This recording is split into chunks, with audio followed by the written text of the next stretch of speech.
प्रीति नव चरण उपज अनुरागा, बिसरी देहि तपहि मनु लागा।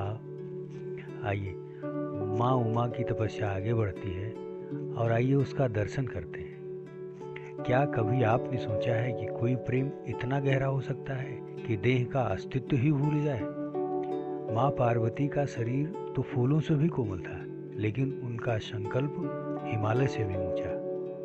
माँ पार्वती ने पहले अन्न छोड़ा, फिर फल छोड़े, और अब उस कोमल राजकुमारी ने वो सूखे पत्ते खाना शुरू किया जो पेड़ से खुद गिरते थे। 3 सहस संवत सोई खाई, यानी 3000 वर्षों तक केवल सूखे बेलपत्र खाए। गोस्वामी श्री तुलसीदास जी लिखते हैं कि संवत साहस मूल फल खाए, सागु खाई 7 वर्ष गंवाए। यानी 1000 वर्षों तक तो उन्होंने मूल और फल खाए, फिर 100 वर्ष साग खाकर बिताए। साग खाई 7 बरस गंवाए।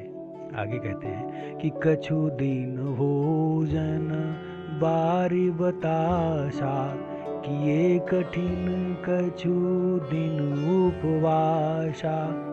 यानी कुछ दिन जल और वायु का भोजन किया और फिर कुछ दिन कठोर उपवास किए कठिन कछु दिन उपवासा। आगे कहते हैं बेल पाती मही परई सुखाई, 3 सहस संवत सोई खाई।